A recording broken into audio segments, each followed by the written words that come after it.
While recording of this presentation is allowed, we do ask that your camera or streaming device remain at or below shoulder level, not blocking the view of anyone behind you. Thank you for your cooperation and for being considerate of those around you. Enjoy the show. Welcome to Midsummer Scream. Each year, our little spook show draws visitors from all over for a weekend of haunts and horror. And one visitor in particular comes an extra long way to be with all of you, proving that this community truly is universal. Bringing the evil from the Emerald Isle, please welcome to the stage the one, the only creative director and executive producer of Universal Studios Hollywood's Halloween Horror Nights, John Murdy.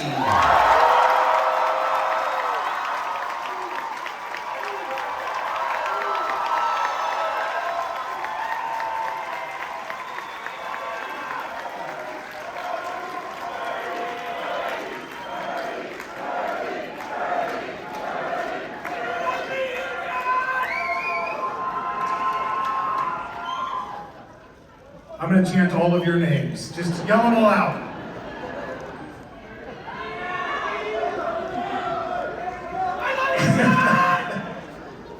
How you guys doing today?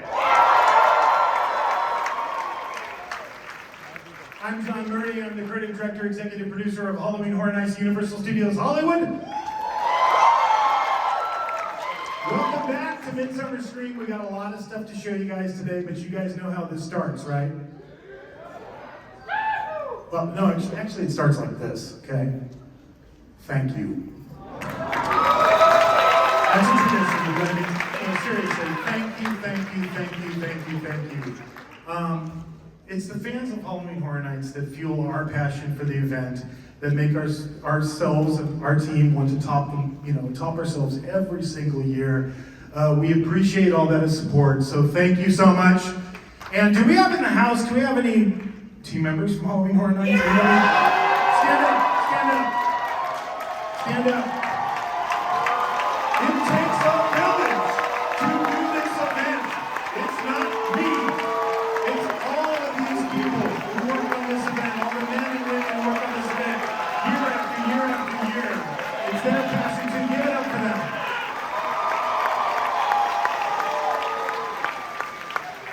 All right. What should we do? By the pricking of my thumb, something wicked this way comes. You guys ready for announcement right out of the gate here?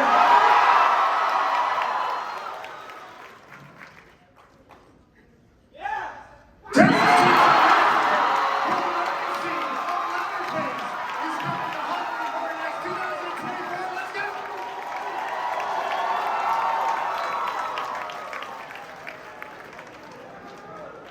Now I know what you're thinking. Has Texas Chainsaw Massacre ever been featured in Halloween Horror Nights in the past? Yes, it has. What we're going to take you through today, and I'm going to do a deep dive into Texas Chainsaw Massacre, The Legacy of Leatherface. This is an all-new experience. I'm going to show you why. But first, a short history lesson.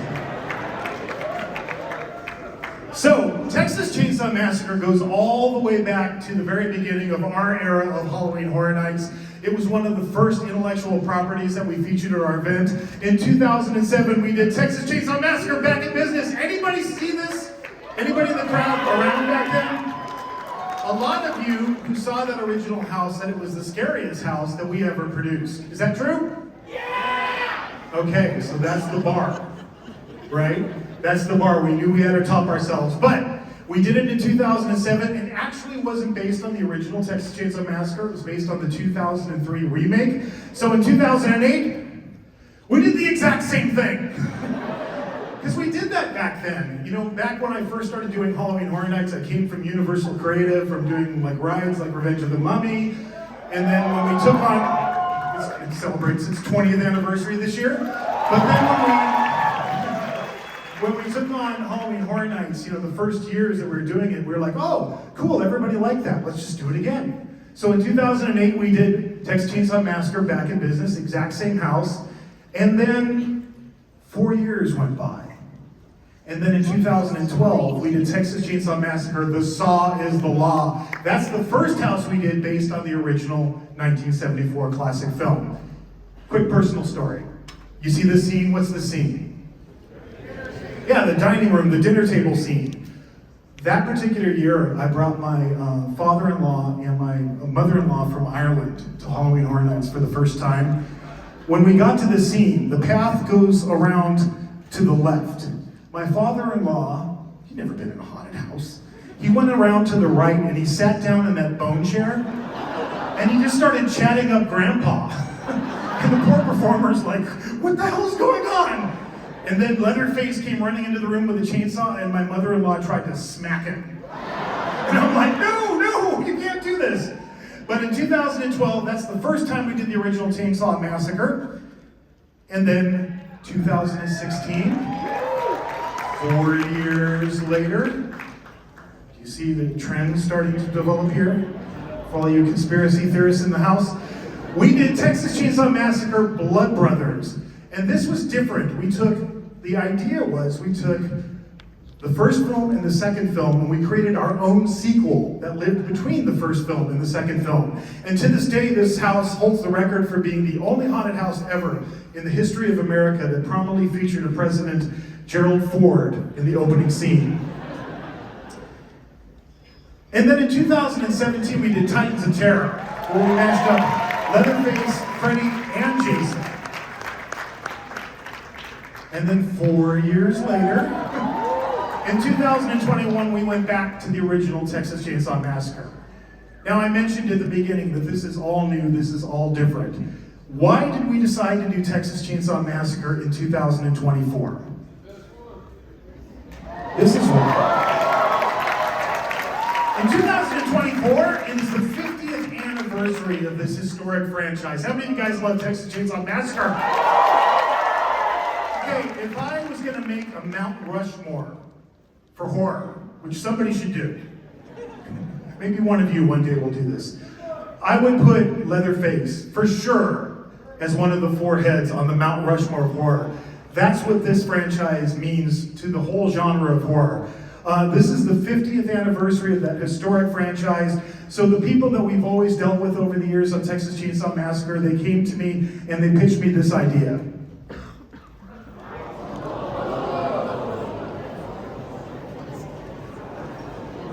This is what they said. They said, why don't you take a multiverse approach to this classic franchise, right? And I went, yes, let's do that. That's awesome. Let's do a multiverse approach. And then I panicked because I had no idea how to do that. So what did I do? I do what I always do. I went back to the film, even though I've seen it a million times, and started researching the film. And this particular line was the seed for everything I'm going to show you right now. You know the scene, right? It's an idyllic summer afternoon. There's a group of teenagers driving in a van. They're driving through Muerto County, Texas. And they see this dude in the distance waving and jumping up and down. And they decide, well, you should never do in a horror movie. Don't ever do this in real life. They decided, oh, look at that crazy guy. Let's let him in our car. Let's give him a ride. And he says these lines, my family has always been in meat. What's he talking about? The slaughterhouse. He says, oh, there was, I used to work at the slaughterhouse, and my brother did, and my grandpa. And I thought to myself, you never see that in the original film. They talk about the slaughterhouse, but you never see it. So what we decided to do was to create an alternate timeline. This is where it gets real heavy, okay, so follow me. We decided to create an alternate timeline that runs parallel to the events in the 1974 film, but that takes place entirely at this location you've never been to, the slaughterhouse. Because if I know the Sawyer family from Texas Chainsaw Massacre, which I do, I know that if there's a slaughterhouse that they all used to work at that's been sitting there abandoned, they're probably doing something with it, right? So that meant in research, I needed to learn everything I possibly could about slaughterhouses. and meat production. So that was the next phase of my research. I don't recommend this, by the way. This messed me up. I spent hours and hours and hours researching slaughterhouses. In fact, this is the first treatment I've ever written that I had to put a disclaimer on the cover page, like a warning to any of our team members that were going to read this. And if all of you who work at Halloween Horror Nights are here, you know I'm telling the truth, right? Right on the front page, big, huge letters. In fact, most of my research imagery I can't even show you. I didn't put it in the deck because it's really, really, really awful. So now it's time for a slightly longer history lesson than the one we had before. It starts with this date, December 25th, 1865. Does anybody have any idea what that date has to do with anything besides the fact that it's Christmas? This happened. The Union Stockyard in Chicago opened its doors for the first time. So back before there was this place, people liked to slaughter their animals on the farm, right? Everything was done locally. But in 1865, they opened this place, the Chicago Stockyards. And they had a bunch of trains that came to the same point. So they were able to bring all these cattle and pigs in. And then after a little bit of time, originally it was just a cattle mart, but then this gentleman with the crazy sideburns came along. This is Philip Danforth Armour. And what he was the creator or innovator of was the assembly line. In fact, before Henry Ford ever built an automobile, he got the idea from this dude. Philip Danforth Armour. Do you recognize the name? Anybody as old as me in the house? Hot dogs, Armour hot dogs. Do you remember that commercial? We saw this commercial constantly when we were kids. This guy built the first mechanized meat processing plant at the Chicago Stockyards, and he created what is known as the disassembly line. So the animals go in, and then piece by piece by piece by piece by piece by piece, they get disassembled, right? Now, Philip Danforth Armour was famous for this quote. He said that he used everything but the squeal. And this is just some of the stuff that they made out of everything that went into the slaughterhouse. Everything from chewing gum to chess pieces. But like all great industrialists, he had a rival, this gentleman, Gustavus Franklin Swift. He built a slaughterhouse and a meat processing plant right next to Armour's plant. But he had another idea. He was the inventor of the ice-cooled rail car. So now they could use the railroad to transport meat all over the country, and that changed everything. This is from the 1940s. This is the same place. Now it's huge. World War II is going on. They need to feed all these soldiers. It fueled America's obsession with meat, because back in the days before this, it was really rare that you ate meat for dinner, right? That would be like a treat. But because they had the refrigerated train cars, they could transport meat all over the country, and you could even see the propaganda posters from World War II. They were like, meat, it's the meal for a healthy defense. Now this, of course, led to what it always leads to in these situations, environmental disaster. So that first picture on the left, that's what they call the backyards of the Chicago stockyards. This is where all the employees lived, and that's what they lived in. Industrial waste, basically. The other picture where you see that guy standing in the middle of the river, that's the Chicago River. They pumped 50,000 gallons of wastewater from the slaughterhouse into the river every single day, and it turned into what they call Bubbly Creek. All the noxious fumes in there, they all bubbled to the surface so that the creek was constantly bubbling, and there was so much sludge on the surface of the creek that you could literally stand on it. Now, after this, environmentalists like Upton Sinclair, who wrote the famous book, The Jungle, he started criticizing everything that was going on and brought a lot of attention to it. And shortly after that, after World War II, the freeways were built. They changed from refrigerated rail cars to refrigerated trucks that could transport the meat around. It no longer became necessary to have a slaughterhouse in a big city like Chicago, right? So eventually that led to decline. And by the early 70s, this place was gone. It was completely demolished. And people started building slaughterhouses way off the beaten path, away from big cities, in rural places, like Muerto County, Texas. And this is where it beautifully dovetails into the events of Texas Chainsaw Massacre. Do you know this date, August 18th, 1973? That's the beginning of Texas Chainsaw Massacre. That's the day it takes place on. So what we decided to do was to take everything I just showed you and apply that to Texas Chainsaw Massacre. This is the key art for the attraction. Here's your social media moment to take that, put it on the internet, and say you were first.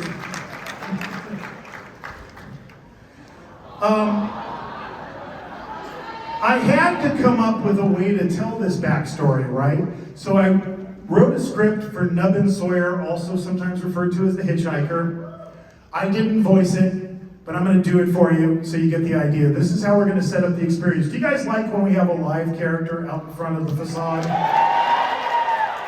Well, it's not Nubbin's, but I'll show you what it is in a second. But you hear his voice while you're waiting in line, and he says this. My family's always been in meat. We used to work at the slaughterhouse. All us Sawyers. Me, my brothers, Grandpa, too. he was the best killer that ever there was. But the place got shut down On account of them government contracts drying up after the wars. We was destitute. But you can always find meat if you know where to look. Animals hitting the road by them trucks passing through. Sick ones farmers put down. But when they moved the main road, meat got harder to find. My brothers and I tried digging some up from the graveyard. But the people wasn't dying fast enough. Like I said, my family's always been in meat. And if there's meat to be had, us Sawyers will find it.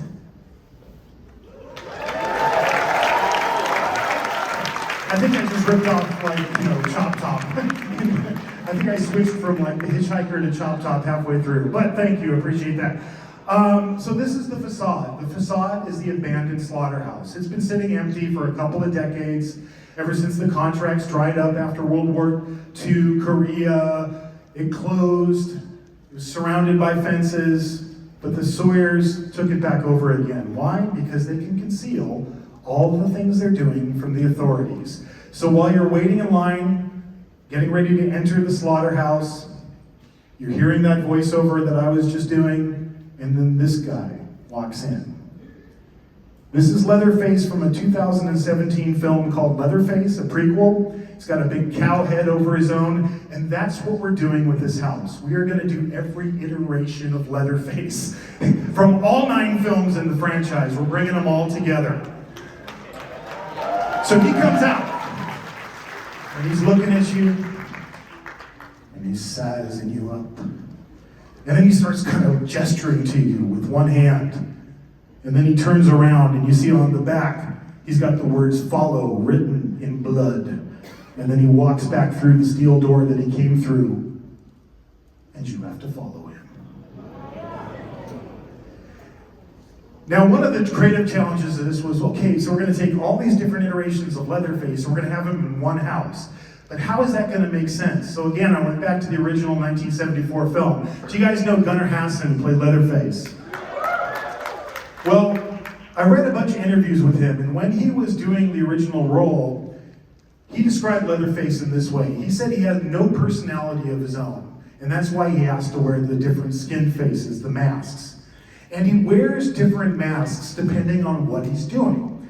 So if you think of the original film, he wears the killing mask when he's out chasing people, when he's hunting.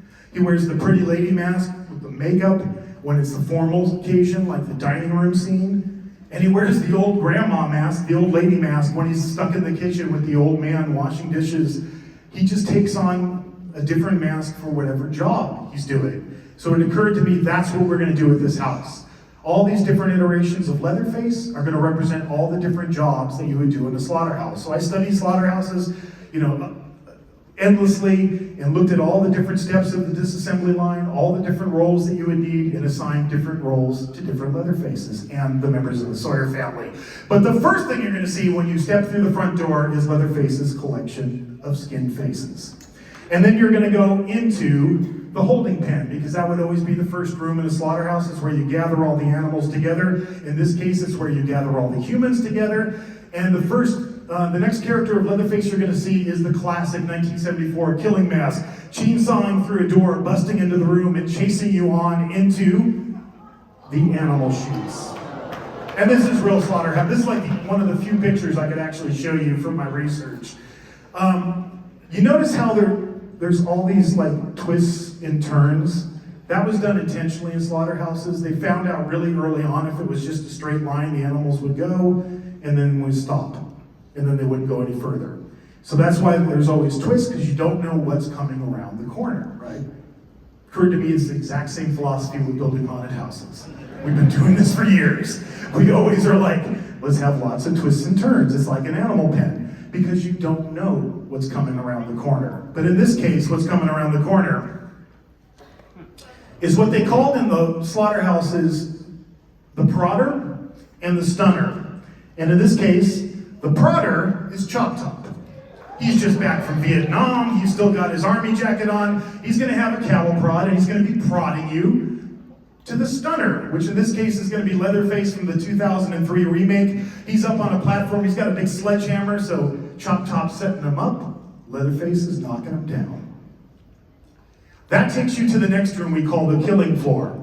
And this is another weird thing I came across in my research. This is actually a postcard people bought from the Chicago stockyards. Believe it or not, this place was a tourist attraction. It was like the first theme park. Thousands and thousands of people went there to get guided tours every day of the slaughterhouse. It sounds insane, like who would do that today? But this one guy invented something called the Hereford wheel, which was a way to get the animals up into the air and onto the disassembly line, so we decided to build our own. But we also have this giant mound of corpses when you come in, and seated on top of the corpses is Grandpa on his bone throne. In the original film, they talk about how great he was, how he could kill all these, cattle, and he could have killed more if the hook and pull guys could get the beeves out of the way. So this is our cast from the killing room. You have Grandpa. He's up on his bone throne. He's whacking Bunny Foo-Foo on the head with a mallet. Well, it's not Bunny, see, don't worry.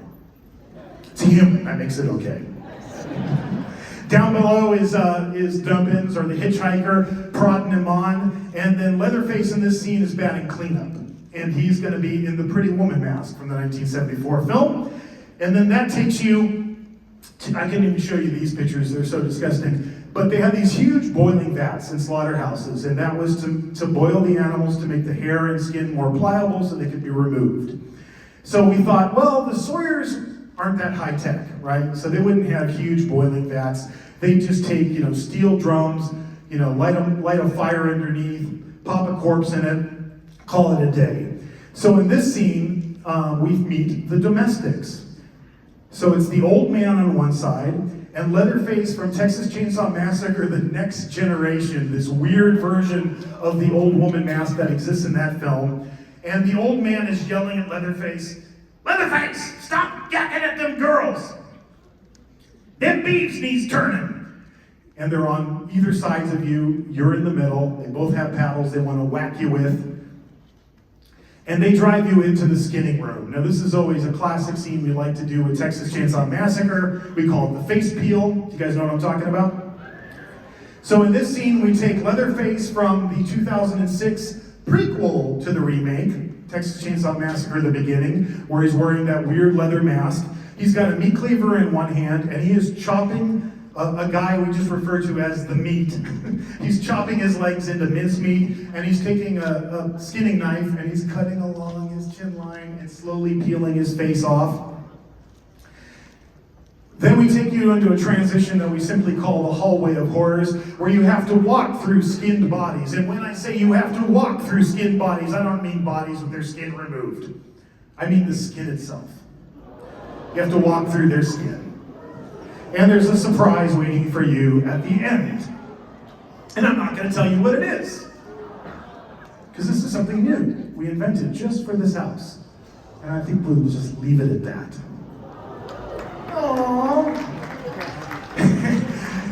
Another role in the slaughterhouse, and it was always described as the worst job, is what they called the squeegee men.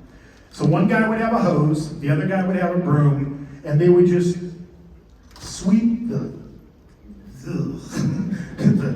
everything on the floor, okay? And I should mention, when they had the Chicago stockyards, when they were building them, and they had the original armor plant and the Swift plant, there were no bathrooms. Employees were just expected to go wherever they could. So these guys had to sweep all that up and push it down the drains, and then it would be dumped into the river. So we decided for our scene, that terrible job would be assigned to Chop Top, because he's always pissed about something. And Chop Top is going to be screaming at his brother Leatherface. Leatherface, you idiot! You gummed up the works again! Get down here and clean out the string trap! This is a water scene. You've seen our water scenes, right? So, Gook is pouring in through these big drains, filling up the floor with not really water. It's kind of like stew. It's like got body parts in it, and it's thick, and it's bubbling, and it's oozing, and it smells delightful. Did you guys think Exorcist smelled bad last year? I apologize in advance for the olfactory sensation you are all going to experience. And, I don't know, you're cheering. You're like, yes! We love bad smells. Chop Top is pushing an old cart that he's got a collection of just slop and stuff that he's been picking up off the slaughterhouse floor and dumping into the water and trying to get it to go down the drains. We call it the Nubbins cart because it's a special effect. Do you know Nubbins, his little corpse puppet that he carries around in Texas Chainsaw Massacre 2? You know, there's a surprise with him. We'll have to wait to see it when you go. But while Chop Top is screaming, Leatherface comes into the scene to chase you out of the room and out of the slaughterhouse altogether, and that's going to be Leatherface from Texas Chainsaw Massacre 2. Now at this point, you're outside. You're on the loading dock. You've finally gotten out of the slaughterhouse. And this is where the research comes back into play. Remember I was talking about refrigerated train cars that had ice, that kept the meat cool? Yeah, we'll see the Sawyer family. They're not too handy. They're not too good with technology. They're not too mechanically inclined. So there's a generator. It's this horrible rigged together generator that they've used to keep the lights on, but just barely. But they never really got around to figuring out this refrigerated train car. Okay? Now you know you're gonna have to go in there, right? You don't wanna go in there, trust me. But there's going to be somebody to make sure you go in there, and that's going to be Leatherface from Texas Chainsaw Massacre 3. Now he roars up with his chainsaw, drives you inside the refrigerated train car, and this is Texas, right? All of these carcasses have just been sitting there for a long time in the hot Texas sun. They're not frozen anymore. They've all defrosted. They're kind of sickly looking, kind of wet looking. There's maggots all over them. There's flies buzzing around. You got to walk through that. And just to make sure you do, we have Leatherface from the most recent version of Texas Chainsaw Massacre, the 2022 film, to drive you on your way. Now, when you get out of the refrigerated train car, you're outside. You're in the woods. You're heading to this weird-looking graveyard, but it's not the graveyard from the original film. It's the Sawyer family graveyard for all the members of the Sawyer family who lived, worked, and died in the slaughterhouse. Because safety wasn't a big deal when these places were run back in the old days. So a whole lot of them lost limbs, lost arms, or just flat out died. They drug them outside, they hammered a couple of boards together, wrote their name, Bubba, Zedekiah, Malachi, stuck it in the ground and buried them. But then it's the Sawyer family, they're weird. So one night they went down to the local butcher shop in town, and they stole one of those pig statues that always used to be in front of butcher shops. They usually had a pig, and he was dressed like a chef. And they hauled that back to the slaughterhouse, and they set it up like a religious statue, because to the Sawyers, meat is their god. So it's this weird, freaky cemetery. You're hearing a chainsaw in the distance. You're hearing a woman screaming. You're thinking you might recognize that from an earlier film. But before you get to process that too much, Leatherface from Texas Chainsaw Massacre 3D comes out and drives you on your way. And this is where the story, I said we're doing a parallel story, alternate timeline, but a parallel to the events in the original 1974 film, and here's where it connects. All of a sudden you find yourself approaching the Sawyer house from the original Texas Chainsaw Massacre. There's a radio on inside the house somewhere, playing music, and then suddenly you hear a news report come on. Grave robbing in the state of Texas is tonight's top story, and someone changes the channel. And then out of the darkness, out of the woods around you, Leatherface, the pretty woman look again from the 1974 film, comes racing at you, drives you inside, and now you're heading towards that classic steel door from the original film, right back to the first murder that happens in the film. So all these things have been happening, were happening right before then, and now you're confronted with Leatherface and the steel door, and I think we'll leave it there. You know, how many of you guys love this particular film, the original 1974 Texas Chainsaw Massacre? Yeah. It's like I said, it's one of the most classic films, and not only the entire genre of horror, but it's a classic film, full stop, right? And you look at this scene, right? This is the classic sunset dance scene at the end of the movie where he's just, doing his thing with his chainsaw. And it's such an icon of horror that we forget what it looked like when they were making it. That's what it looked like. These were a bunch of, former students, not in Hollywood, out in Texas, making this movie, low-budget horror, with their friends in like 100-degree heat, working crazy hours. And this group of people made something that's lasted this long. I think that's pretty amazing.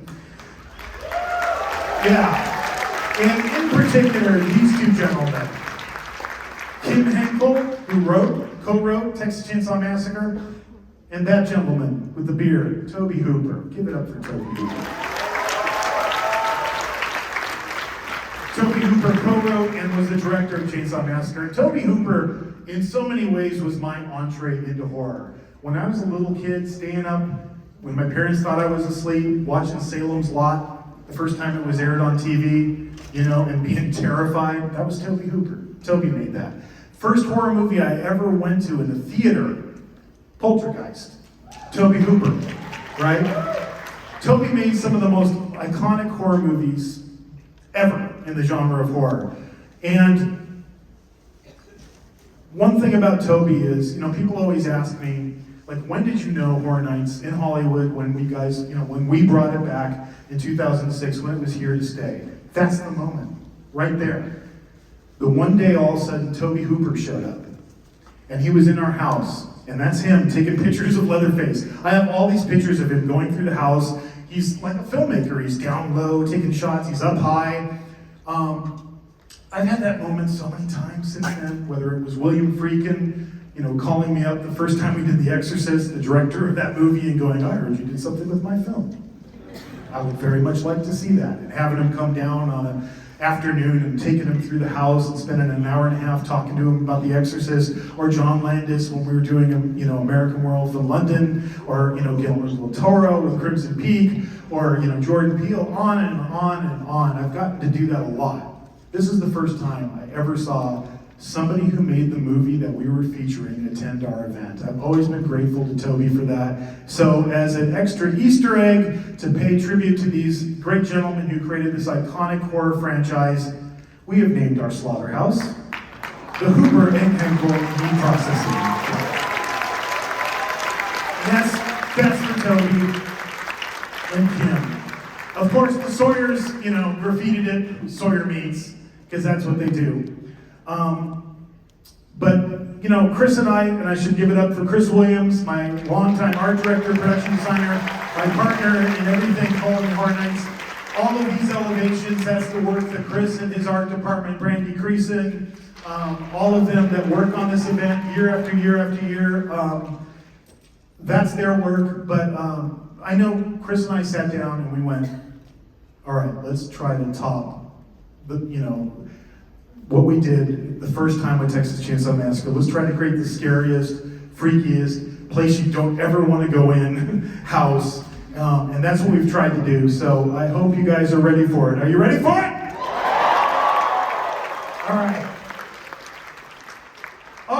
any Universal Monster fans in the house?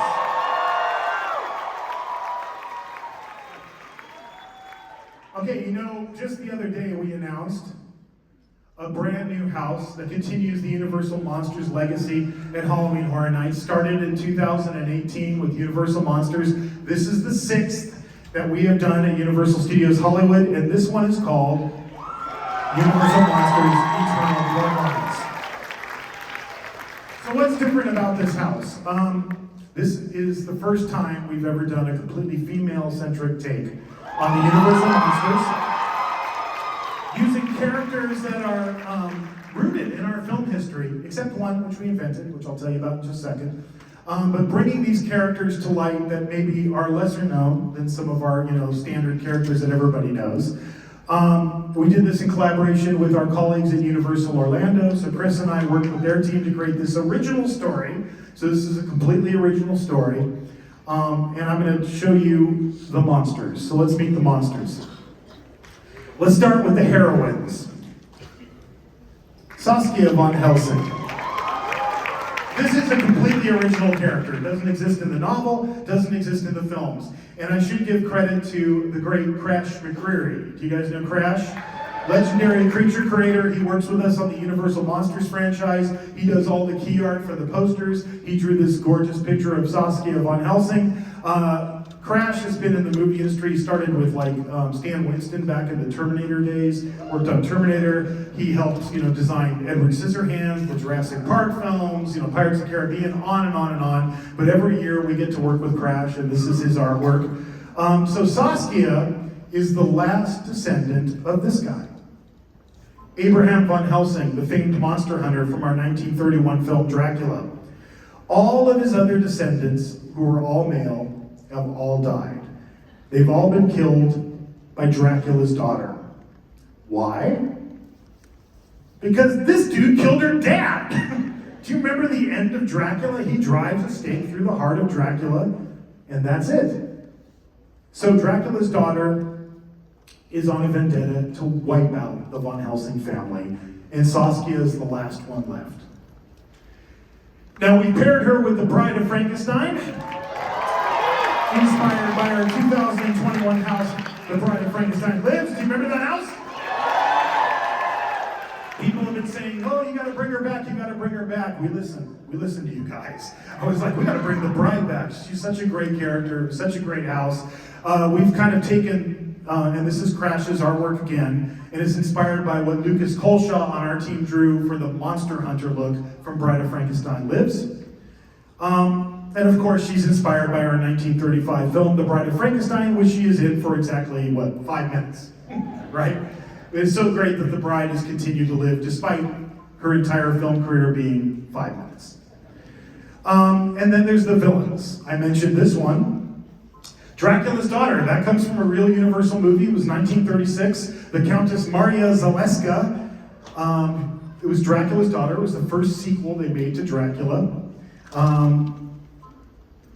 This is Crash's artwork for the mid-transformation look of Dracula's daughter. But we thought, okay, cool, let's take that farther. So when she gets fully transformed, she looks like this.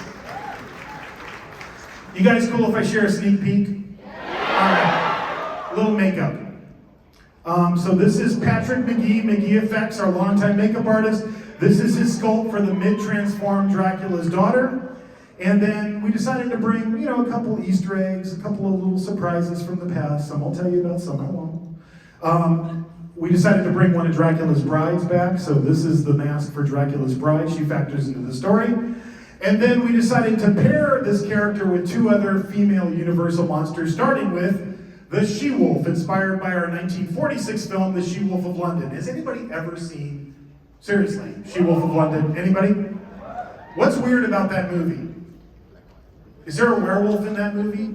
No, there's none. There is no werewolf in She-Wolf of London. It's kind of a gaslight story. They're trying to convince this woman that she's turning into the werewolf and killing all these people, but she isn't. It never happens. We took an artistic license with that, and we turned her into this. And this is artwork done by our very own Lucas Colshaw. And this is Patrick McGee's sculpt for the She-Wolf of London. All right, the last of the female monsters, Anck-su-namun. Inspiration, our 1932 film, The Mummy. In that movie, Imhotep, who gets reincarnated as Ardith Bey, becomes obsessed with this woman named Helen, who's up on screen right now. And he wants to take her and sacrifice her so he can turn her back into his long-lost love, Anck-su-namun. So we took that idea, and we ran with it, and we created this. So this is the look of our female mummy in our experience. You recognize the amulet of Ra that she's wearing around her neck. That's a throwback to our 2022 house, Universal Monsters Legends Collide. That's what the mummy was wearing. And then this is Patrick McGee's sculpt for Anck-su-namun. And I'm in love with this cute little cobra that he sculpted, because that's part of her headband. So that is our monsters. Now, they are joined together in what we call the Unholy Alliance. So Dracula's daughter is the most powerful one. You know, in the film, Dracula has the power of mind control. So she is at the top of this pyramid, and then down below is Anck-su-namun and the She-Wolf of London. Dracula's daughter is controlling these characters in order to help her wipe out the Van Helsings. Now the story, I'm just going to share a couple of pieces of artwork that Lucas created to help tell our story. Our story starts in Amsterdam. Why? Because that's where the Van Helsing family is from in the original novel. It starts at a funeral.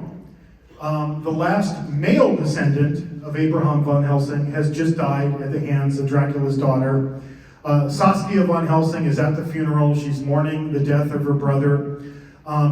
There's still a few mourners that are hanging around, but it's really cold, it's snowing. But in the distance, you can see in this image on the right-hand side, I think that's on your right, yes, is one of the vampire brides from our Bride of Frankenstein Lives house. She's been sent by Dracula's daughter as an assassin to take out Saskia at the funeral. Just take care of them all at once. But someone else has showed up, an unexpected guest. And that's the Bride of Frankenstein. You can see her hiding off to the left side of the image. She has followed Dracula's bride to this location. Why? Because that's what she was doing in our 2021 house. She was hunting Dracula's brides. So it just happens to converge on this day, at this moment, where the Bride of Frankenstein is there to kill Dracula's bride, and Dracula's bride is trying to kill Saskia Van Helsing, so it causes them to form an unlikely alliance between monster hunter and monster. So together they travel to the source. If you're going to go to the source, you have to go to Transylvania. That's where Castle Dracula is. Particularly an area that's mentioned in the book and the movie called the Borgo Pass. We've added our own touches to this, little Vlad the Impaler influence of all these impaled corpses. They're getting out of the black coach and they're getting ready to go to Dracula's castle to face this threat. They do something during this house that you should never do in a horror movie. What should you never do in a horror movie if there's two or more people? Split up! Split up! Yeah, never a good idea.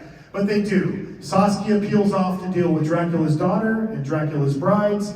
The Bride of Frankenstein peels off to deal with the She-Wolf and Anck-su-namun. And I'm going to leave it there as far as the story. I don't want to spoil everything, just want to give you a little tease. But I do want to talk about this, the location of where this house is, because it's really cool. Stage 12 on the Universal Fun Rock. Why is this cool? Well, to tell you why this is cool, it's time for a history lesson that's slightly longer than the previous slightly longer history lesson. Okay, what I want to do today, seriously, I just want to take you through the highlights of all the amazing films that have shot inside the soundstage, because this is ground zero, not only for the American horror film, but for movie making in general, because this stage was built in 1928, okay? It's one of the biggest sound stages in the world. At the time it was built, I think it was the biggest sound stage in the world. It's still to this day in the top 10. But it was built specifically for this movie in 1929 when it came out. It was called Broadway. That's a behind the scenes still I pulled from our archive. showing how big that set was inside stage 12. There's a weird looking contraption in the middle of that. What is that? That is the very first camera crane. The camera crane was actually invented for this movie. So right from the beginning, the soundstage was associated with film history. In the 1930s, in 1930 to be exact, it was also used for another musical called The King of Jazz. They built a giant piano with like 5 different guys playing it and a full orchestra on top. And this movie today is really only famous for one thing. It's famous for the fact that Bing Crosby made his movie debut in King of Jazz in this movie when he was part of a trio, a singing trio called the Rhythm Boys. And there's Bing filming inside stage 12. Now you're going, John, what does this have to do with horror? This is what it has to do with horror. We're going to bring it back to horror right now. Because in 1931, stage 12 was used to build the interior of Dracula's castle. You know this scene, right? Not only is this one of the most famous movie lines in all of horror movie history, it's one of the famous movie lines in all of movie history. Children of the night, what music they make. That was uttered inside stage 12. And I brought this little treat from our archive. We still have the original set drawing in our archive. This is from 1931, this is from Dracula. This is the production designer's sketch for what that set would look like. And then in the same year, in 1931, it was used again for Frankenstein. This was Dr. Frankenstein's lab. That's where that was shot. One of the most famous scenes in movie history, not only horror movies, but all of movies, it's alive. That happened inside the soundstage. And then in 1935, it was used for The Bride of Frankenstein. Now, I always, whenever I share movie history with people, I always try to convey to them like how big that set was, because I don't think you really get an appreciation for it. So I brought a behind the scenes still, the image on the right there. That's how big that set was from 1935. It was also used, of course, in Bride of Frankenstein for another classic scene. When the bride is first unveiled, Frankenstein is all eager to have his friend, and he goes and puts a hand on her, and she hisses at him like a cat, and then he says the immortal line as he puts his hand on the lever, "We belong dead." Pulls the switch, blows the castle to hell. That's all stage 12. So moving on, into the 1950s, it was used for a famous Jimmy Stewart movie called Harvey, right? And I know at this point in the tour, you're going, what does that have to do with horror? It was used for the interior of the Harvey Mansion. Why does the Harvey Mansion have anything to do with horror? This is why. That's the same set, the exterior of the Harvey Mansion on Colonial Street, right? On the Universal backlot. Does that top of that house look familiar? Psycho. That was a stock unit set that was later, used for Psycho as well. That when I first started coming to Universal, that house was there. I can remember that as a kid, because I'm so old. In 1960, Stanley Kubrick filmed Spartacus inside the soundstage. It was the Roman Senate scene from that film. And this has nothing to do with anything, but I just was going through all my, years ago in 2000, I put the video monitors on the trams, and I oversaw that whole project. So I did all this research on our film industry and went through all of the archive, all of the photographs, the behind the scenes stills. And I came across this one years ago, and I just thought, this is so Kubrick. He numbered all the dead people. Number 265, I can see you breathing. I'm sure that's why he did that. And in the 70s, Universal was famous for its disaster movies. Earthquake, the airport film series, the Hindenburg, all of the biggest scenes of that movie, those were filmed inside that soundstage. And then moving on into the 1980s, again, another musical, The Best Little Whorehouse in Texas, Dolly Parton and Burt Reynolds. The Chicken Ranch set for that film was originally built inside stage 12. It was designed to open like a dollhouse, so they could film exterior scenes and interior scenes. And I know what you're thinking, what does this have to do with horror? Well, that set's still there, kids. Have you seen it? Sitting out on the back lot of Universal, we call it the Chicken Ranch. That's the same house Rob Zombie turned into the House of a Thousand Corpses. And then also in the 80s, two films that have lasted the test of time, Scarface, Say Hello to My Little Friend, filmed inside stage 12. Back to the Future, that was the interior of Doc's house in Back to the Future. It was also used for some insert shots of the clock tower. When Doc Brown's up on top of the clock tower, they filmed all of that at Courthouse Square, but they also built just the part of the top clock tower for some insert shots inside stage 12. So both of those movies filmed inside there. Psycho 3, directed by Anthony Perkins. That was the interior of the Psycho house. The Bates Mansion was filmed inside that soundstage. And right after this, brief little personal story, I started Universal in 1989 as a tour guide, right? And on my days off back then, you could call up the studio and say, hey, I'd like to shadow a production, and they'd hook you up with a production. In '89, I spent the whole summer on the set of Back to the Future 2, every single chance I got, watching them film that movie. But one day I was out by the Psycho house and I saw Anthony Perkins up on those steps, and what he was filming was the introduction for the Alfred Hitchcock show that used to be in Universal Orlando. And I stood in the Bates Motel and watched Mr. Perkins film that whole scene. I was on this set too.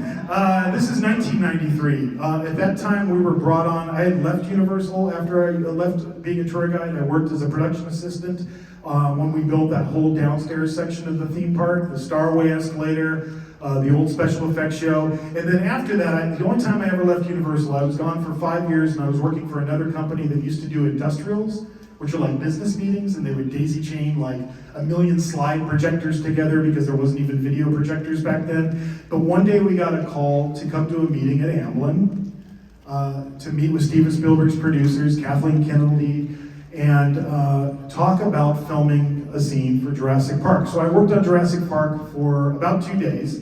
Don't look for me in the credits, I'm not in there. We consulted on the scene when it's the Mr. DNA and the whole like business plan of Jurassic Park. But in that meeting, they showed me a piece of key art of a rendering of what the Discovery Center was gonna look like, and it was this exact scene. And that scene was filmed inside Stage 12. I was on this set too, Casper, 1995. All of Whipstaff Manor was built inside Stage 12. I was on this set too, in 2000. When I was doing the studio tour, I wanted somebody to be the host, and I went to Ron Howard and asked him if he would be gracious enough to be the host of our first, version of the studio tour where we had the video monitors on board the tram. And I went on that set. They built the entire town of Whoville inside Stage 12. And then in the early 2000s, that was Bruce Banner's Underground Lab for the Hulk. And then in 2009, I was invited back to that soundstage again to meet Sid and Marty Krofft. Do you guys know Sid and Marty Krofft? HR Puffin stuff? Sigmund the Sea Monster? Bugaloos? Dr. Shrinker? Bigfoot and Wild Boy? Now I've lost you. I met Sid and Marty Krofft on the set of this. It was the Sleestacks temple in that film. And they were asking me like, oh, we're going to just tear down this set. Is there anything you want? Is there anything you want? I was doing Horror Nights by this time. So I took one thing. I took that ice cream van. Do you recognize that?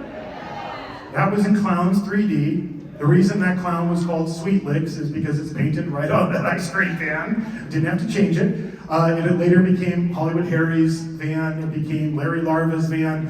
And this year it's getting a complete remodel. Note to self, this hasn't been announced. It's getting a complete remodel for something I can't talk about. All right, moving on. In 2011, The Voice came in and took over that soundstage, and they filmed, I think, 17 seasons of The Voice inside there. And now they've moved to a new soundstage, which means now you guys, for the first time ever, get to go inside that soundstage. I practically grew up on this lot, and like I mentioned, I started as a tour guide. All my days off, I would always go inside sound stages, and I would always think about the film history of all these great movies that filmed inside there. So just to close out this section, that's a behind the scenes still from the making of The Bride of Frankenstein. You imagine, tea time. They're all English. They were all English actors. They had tea on the set every day. Or, you can imagine Boris Karloff having a toasty, The Bride of Frankenstein checking her makeup in a mirror. This is all Stage 12. This is ground zero for the American horror movie, right? And it's tied to so much film history. So I hope you guys appreciate it when you get to go see Universal Monsters, Eternal Bloodlines, inside the world famous Soundstage 12.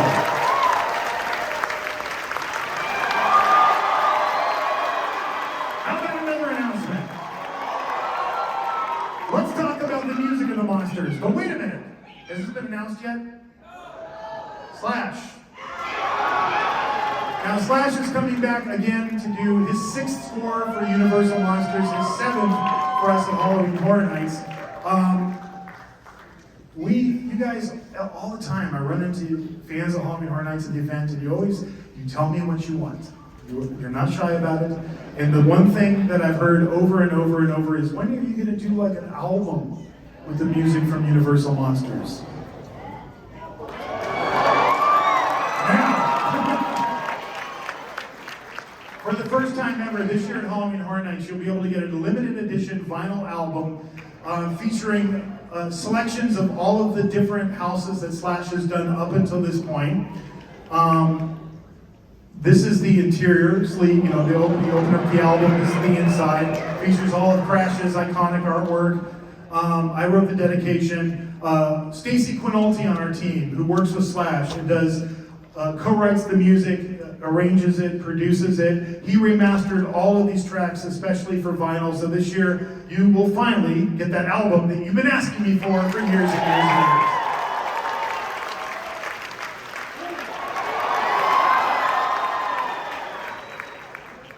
All right. Should we announce the scare zone?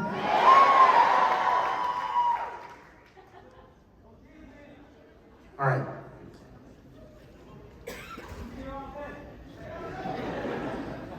Luchadores, Monster Awesomes is coming to Halloween Horror Nights. All right, credit, I don't know, he might be in the audience. Pat, are you here? Pat Quinn. Yes, anywhere? Pat Quinn on our team does all of the scare zones and park decor for the park. He has been pitching this idea for a scare zone to Chris and I for years. And we've never said yes. And then this year we went, let's do it. It's one of the craziest ideas I've ever heard for a scare zone, but I dig it. And what it's inspired by is luchador cinema. Do you guys know what that is? It's a specific genre of horror that is specific to Mexico, really. Particularly in the 60s and 70s. They would make movies with famous wrestlers, and they would pit them against monsters, like, not our Frankenstein, but usually a Frankenstein. Not our Dracula, but there was always a Dracula. Not our Wolfman, but there was always a Wolfman. Not our mummy, but there was always a mummy. So Pat's idea was to make monster wrestlers that are fighting monster wrestlers, okay? So I'm gonna share with you the good monstros. The Blue Death. And what's really cool about this is working with our DEI team, we sourced all these costumes from Latin America, from the very people that make luchador wrestling costumes, so everything's authentic. This is the Blue Death. This is his tag team partner, the Green Devil. And then there's the bad monstros. The Cave Monster, who's not Frankenstein, but he kind of looks like him. The Horror Wolf, who's not the Wolf Man, but he kind of looks like him. It's in the spirit of these movies. The Water Demon, who's not the creature of the Black Lagoon. He kind of looks like him. The Bruja, the Witch. The Skeleton Man. The Night Zombie. And our still walking character, the Bat. And here's the whole cast. This is going to be tied to our Latin American house, Monstros 2, The Nightmares of Latin America. So when you come out of this house, you go right into that particular scare zone. Thank you, by the way, because I owe that to you guys too.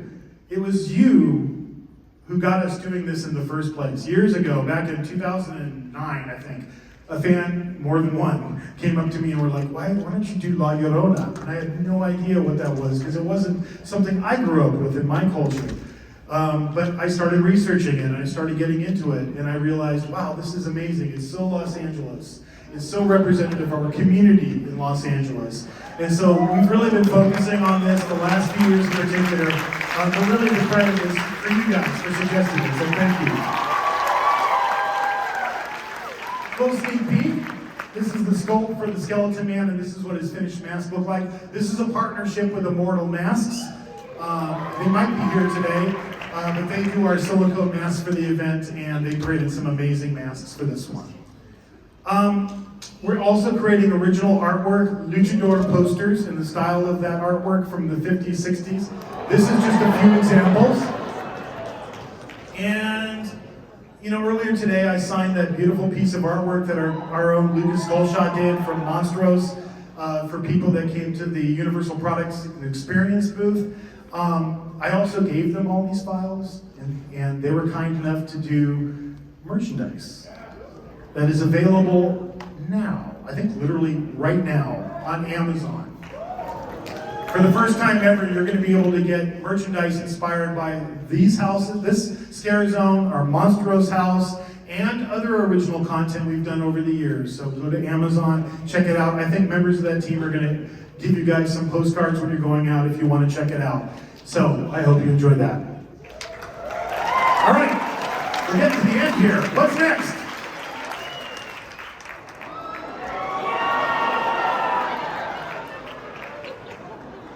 Note to self. Oh, God, you're not supposed to see that. Sorry. All right, it's fan appreciation time.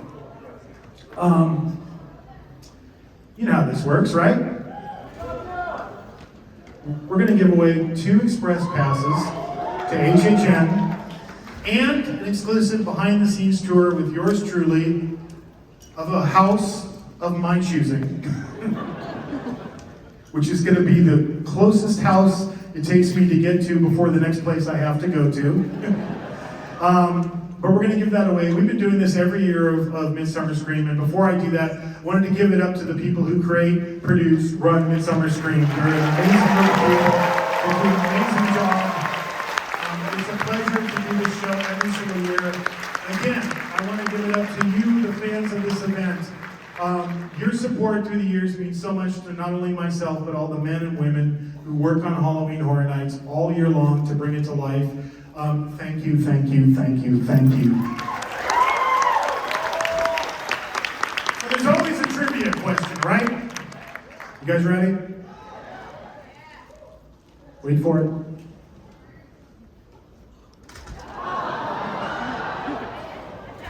There is no trivia question this year. I'm giving those tickets away to my family. No, I'm just kidding.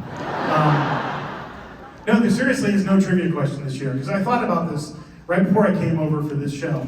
I thought, this show is all about the spirit of home haunts, right?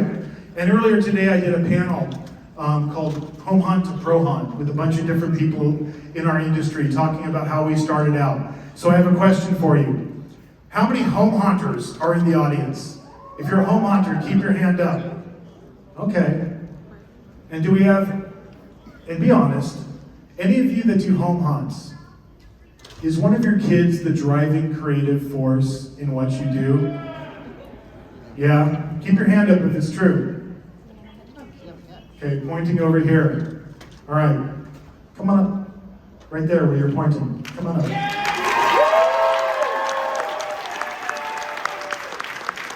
I don't think you can actually get on stage because there's no like steps. What's your name? What is it? Wolf? If I mention Wolf, I dig your name. Do you do home haunts, Wolf? And are you the driving creative force behind it? Okay, this is your Willy Wonka moment. You know what I mean? This is the golden ticket, Wolf. Are you ready for this? You're gonna have to have one of your parents come with you, okay?